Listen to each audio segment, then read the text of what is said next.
मुल्ला नसरुद्दीन की दावत। एक बार मुल्ला नसरुद्दीन को पास के शहर से दावत का न्योता मिला। इस दावत में उन्हें खास मेहमान के तौर पर बुलाया गया था।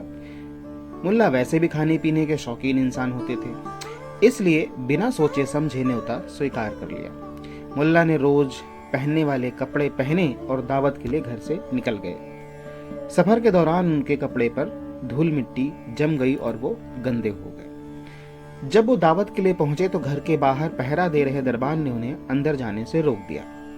उन्होंने दरबान से कहा, मैं मुल्ला नसरुद्दीन हूँ, मैं इस दावत का खास मेहमान हूँ। दरबान ने हंसते हुए कहा, वो तो दिखाई दे रहा है। फिर दरबार ने धीरे से मुल्ला के कान में कहा, अगर तुम दावत के लिए आए मुल्ला नसरुद्दीन हो तो मैं खलीफा हूँ। ये सुनकर उसके साथ खड़े अन्य दरबान जोर जोर से हंसने लगे। फिर दरबान ने उन्हें वहां से जाने के लिए कहा और दोबारा आने से मना कर दिया। मुल्ला नसरुद्दीन कुछ सोचते हुए वहां से चले गए। जिस शहर में दावत थी उसी के पास मुल्ला का एक दोस्त रहा करता था। वो अपने दोस्त के घर चले गए। मुल्ला नसरुद्दीन अपने मित्र से मिलकर खुश हुए। थोड़ी देर बाद उन्होंने सारी बातें अपने मित्र को बताई। फिर उन्हें याद आया कि उनके मित्र ने उनके लिए एक लाल कढ़ाईदार शेरवानी सिलाई थी, जो उनके मित्र के पास ही रह गई थी। मुल्ला ने अपने मित्र से पूछा कि क्या वो शेरवानी अभी भी उसके पास है।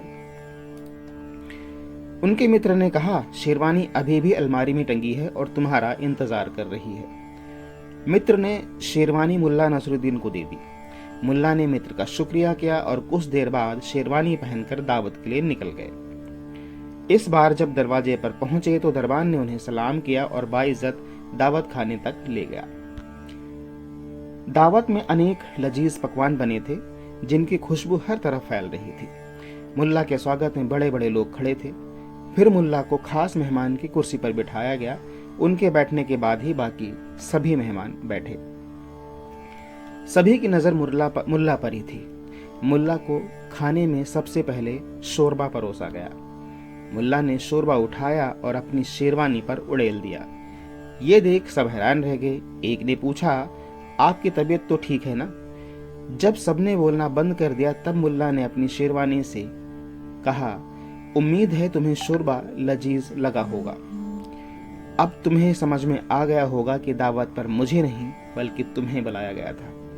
तो साथियों, इस कहानी से सीखने को मिलता है कि किसी की पहचान उसके पहनावे से नहीं करनी चाहिए। उसका चरित्र कैसा है, वो व्यक्ति कैसा है, उससे उसकी पहचान होनी चाहिए। लेकिन ये बात बिल्कुल सत्य है कि आज के समाज में जो चमक धमक वाले कपड़े पहनता है, महंगी गाड़ी में आता है, उसकी ही हर तरफ इज्जत होती है। बाकी तो आप इस बारे में क्या सोचते हैं कमेंट बॉक्स में लिख सकते हैं।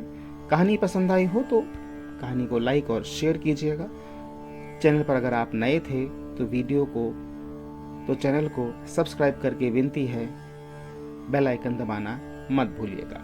मिलते हैं अगले वीडियो में।